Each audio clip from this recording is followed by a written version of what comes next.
Hey everybody, I just read the 2002 novel The Revenant by Michael Punke. Punke? I don't know.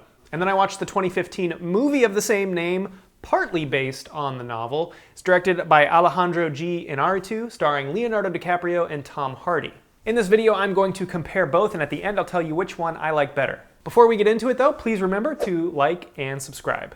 By the way, this video will contain spoilers about the book and the film, so here's your warning. Both take place in the Western frontier in the early 1820s and follows the incredible story of Hugh Glass, a fur trader who gets horrifically mauled by a grizzly bear and is left for dead by a couple of his companions. From there, it is a captivating story of revenge, but it's more than just a revenge story. It's also a tale of just what the human body and mind are capable of enduring and overcoming, especially when driven by something as motivating as vengeance and rage. It's also a detailed account of what life was like in the Western frontier in the 19th century. You can tell that the author put a lot of time into researching this book and that the filmmakers put a lot of research into the movie as well. Okay, let's talk about the book.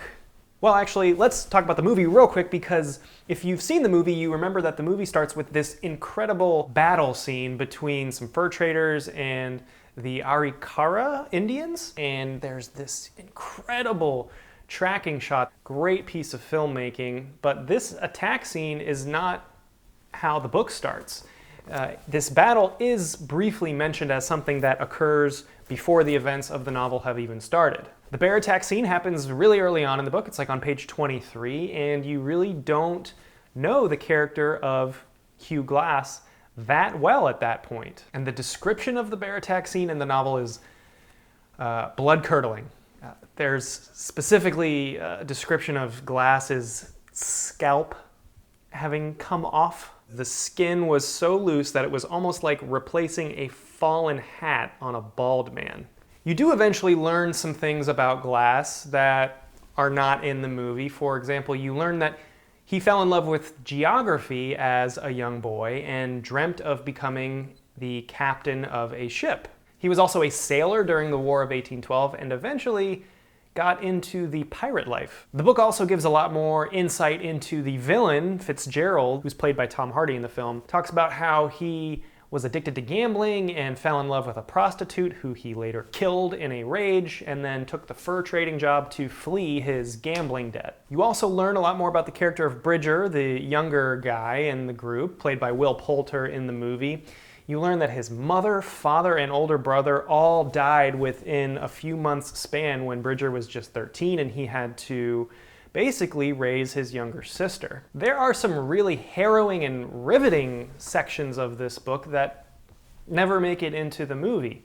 For example, there's a part where Glass is so hungry that he eats the bone marrow out of a rotted carcass and throws up because it's so putrid and rancid. There's also a part where Glass lights some sage on fire and uses it as a torch to fight off some wolves just so he can get to a carcass that they're eating.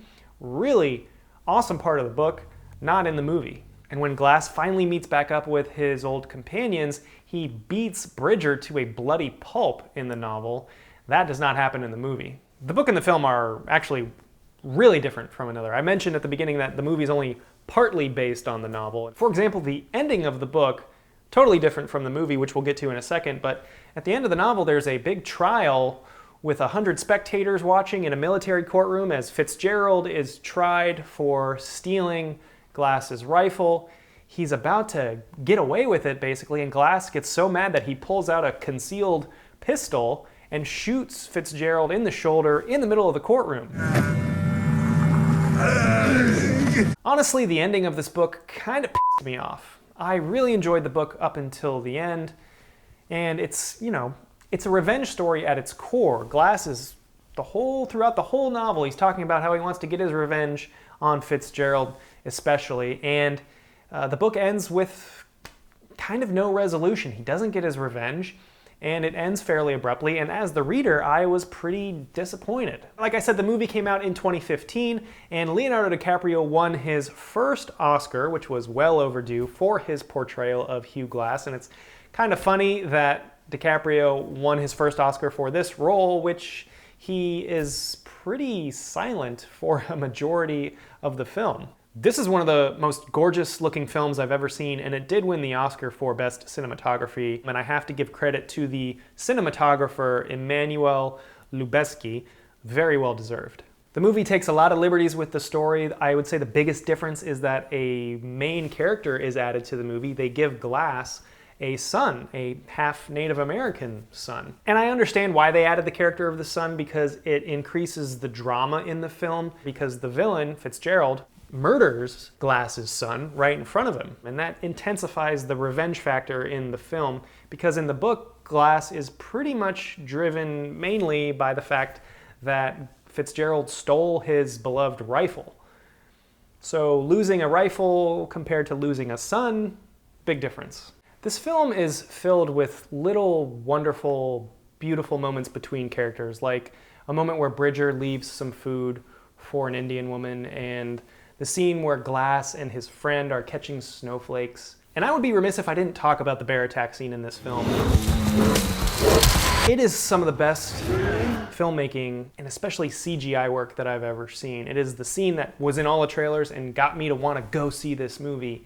If you've seen my CGI rant video, which I will link to right here and in the description, I go a little bit into more detail about this scene, but it is just so well executed. I'm not supposed to talk in great detail about how that was done because it was Alejandro and Chivo's very specific work. I mean, Alejandro himself watched over 100 different bear attacks. Okay, so which one is better, the book or the movie? It is difficult for me to say because they're both so different and so good in their own ways. But I gotta make a decision. All right! The movie's better. It came down to the ending of the book for me, I think. Sorry. Okay, if you enjoyed this video, you might be interested in checking out this one, and you can subscribe to my channel by clicking right here. As always, thank you so much for watching. Stay tuned for more videos in the near future. I'll see you later.